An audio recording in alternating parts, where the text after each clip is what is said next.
demons and zombies. Brento's budget filmmaking podcast. He'll help you make your own without a lot of money. He'll walk you through the steps to make a film with little to no budget. Brento's budget filmmaking podcast. Brento's budget filmmaking podcast. Yeah.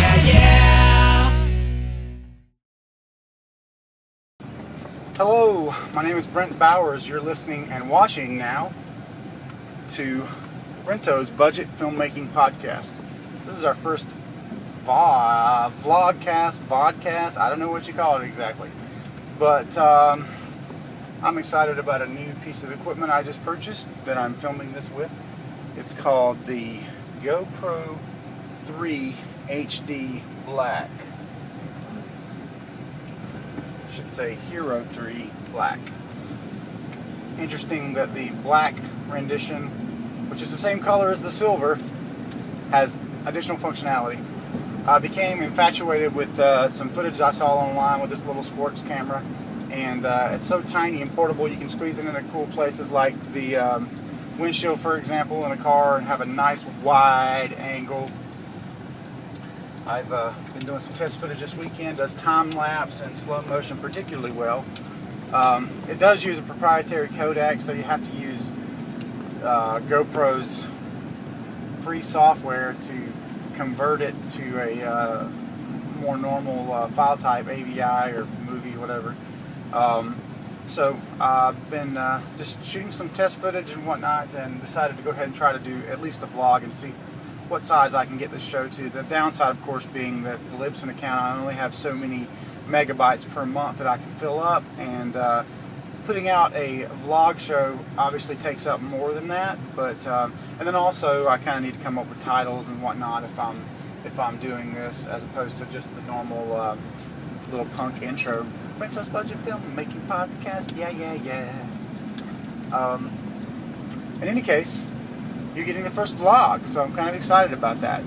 If anyone is interested in seeing this format again, let me know. You can contact me through Brent at brentbowers.com or via the Libsyn page that you can get to by following wherever you saw this link to this podcast. Most likely on Univille.com. I have been doing some research into a flying platform for the GoPro. There are a couple different options out there. The first really great option is called the, I believe it's the DJI Phantom. It's a quadcopter that has built-in GPS so that you can go into hands-free mode, and just imagine anything you could do with a crane or a helicopter, you can do with this, given certain limitations. The GoPro, of course, won't record for long periods of time. It's only as lengthy as your media card, and that's something to consider. You wouldn't want to film a whole movie with it, for example, but for a really effective shot, flying in on a location or an establishing shot, I think it could be pretty spectacular. I gotta say, the footage that I've pulled so far, it looks amazing. There's a bit of a fisheye effect to it, but I think that's because I have it in the widescreen setting. I'm going to set it to the narrow focus later and test that out. As far as the camera itself, it was about $400, but I've already put another $115 into the various attachments. It comes with a waterproof case, which is another reason that I wanted it. I'm doing pre-production right now for a short film, as you've heard, called Buddy Road. There's going to be a scene shot from the bottom of a bathtub, and originally I was going to borrow this camera from my buddy Robert W. Fillion, but then I got to looking at the cost, and I thought, well, hey, I can go ahead and get this, and it's just one more tool for the toolbox, so to speak. And in that regard, I think it was money well spent. Now, this flying platform, I'm not sure. I'm not 100% sold that I'm going to get that, because it is high dollar, $700 for the Phantom. And then again, I don't know how often I would be able to use it. This camera, I feel like, with the combination of, it does time lapse, slow motion really well. I can put it in places where I couldn't, put the Canon 60D, for example, that I shoot with. You can mount it onto a machete. Has all kinds of flat and curved mounts, helmet mounts, POV, rigs, driving like you're seeing here. I could even mount it on the hood if I wanted to a shot through the windshield of two characters driving, and it would look great. I think that justifies itself because it's so versatile, and I can I can certainly find a way to use that in everything I shoot, and I really hope to try to do that to sort of justify the expense. Obviously, 500 and some bucks, you know. But the flying platform, I can see that on any kind of feature film. You're certainly going to have enough scenes that you could set up bookends or something like that. We always at MVP like to set up big bookend shots for our films, and I think we tried to do one time with a boom truck without the proper rig, and it really turned out unusable, but it was fun trying to get it. But with this flying platform, that would have been a breeze. The fact that you can put it where you want it, turn on the GPS, and it'll sit there. Then you can take over as you like. There's a couple different features about the navigation that make it look really easy to operate. So you can take it a step further. There's a iPhone app that allows me to see the preview image from the GoPro. The GoPro has wireless enabled. It has no viewfinder, but it's wireless enabled, and you can use various apps to connect to it, or it has a remote control. The downside of the app is there's a huge lag. I'm talking maybe 4 seconds of lag. And also when you're videoing, it turns off the preview. So you have to get your shot, hit the button, let it film as long as you want, and then hit the button again to stop it. Also, while the Wi-Fi is turned on, it eats the battery up like nobody's business, and it's a well-known fact that the batteries on all the Hero cameras suck.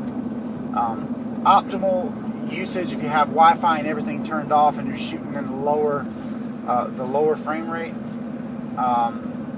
optimal battery life is like an hour or something, hour and some minutes. But yeah, I haven't seen anything like that with the way I've been shooting. I tried the slow motion footage like 120 frames per second, and that just chewed the battery right up. I did go ahead and get the Wasabi add-on battery pack so I could have 3 batteries rotating, you know, at all times. But it's worked out for this application. This is the 3rd video I've shot from in the car, and it lasted long enough to get the content that I wanted, so I felt pretty good about that. So, in short, so far I like the camera, and as I get a little bit more efficient at my workflow, getting the footage over into Premiere, doing things that I want to do with it, then you know, I can give you more of a definitive answer. But so far, I'd have to say I would recommend it as a camera. And I recommend that if you're interested in the flying platform, which is just really fun footage to look at, you can go to YouTube and search for GoPro HD3 flying platform, and you'll come up with all kinds of links to that Phantom quadcopter, sorry.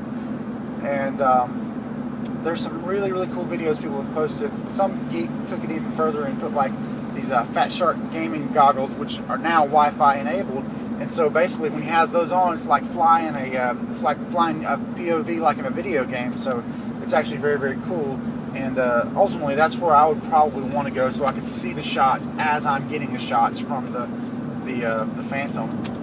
And you know, I'm sure there's a learning curve. I mean, I don't know how much control I'd be able to exert. I would imagine it'll take some practice, but the cool thing about that particular one, which is at about around $700, there's about a $300 model that you can get called the Parrot, which has built-in video, and you can also mount the GoPro to that with a little creative engineering. But I've been told by one person who used it that it wasn't quite beefy enough to handle the weight of the GoPro 3, so I'm going to just skip right over that one and go right to the nicer one.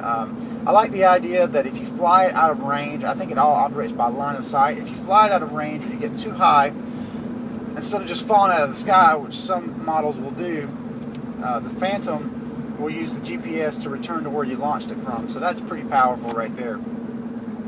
So I don't know, hopefully maybe in the next few months I'll be getting into one of these, and perhaps might even be able to bring it into play on Buddy Row. But at the very least, I have the Hero 3 right now, and I can get that awesome shot of a certain body part falling into a bathtub that I really saw myself shooting for that. So that's cool. I'll just keep playing with it, and eventually I'll post some maybe some extra videos and stuff along with this for slow motion tests and things of that nature. And yeah, should be fun. So definitely hop on Amazon and check out the GoPro Hero 3 Black and see what you think. This might be the camera for you as well. Pre-production continues on Buddy Row, but at this time, the sole contributor to the budget for the film, if you will. I know this is no budget filmmaking, and trust me, we won't have much of a budget, but he, I think, like a lot of people, came into it thinking, oh, a short film won't cost anything. And really quick, it's a bigger nothing than you expect. So we decided to postpone shooting. Originally, the plan was to postpone it for a month. And you want to go? All right. Gosh, people. Humanoids. No good deed goes unpunished. The lady was too busy drinking her drink to pull out. I was letting her into traffic. But anyway, she must be from Montgomery County. Cha-ching! But yeah, so kind of lost my train of thought there. Sorry about that. Just pulled on out. Anyway, we're postponing Buddy Row for about a month and hoping to resume the original shoot schedule, which was 2 days. And in the fact that I was getting a little bit more time, I bounced the script off of at least one person and got some feedback. It was really nothing I didn't already know about, but I decided to rewrite the script. So I think I'm going to probably drop the period aspect to it, put it in the 80s, and just go with, not really mention the period, make it look kind of retro, but not really mention the period.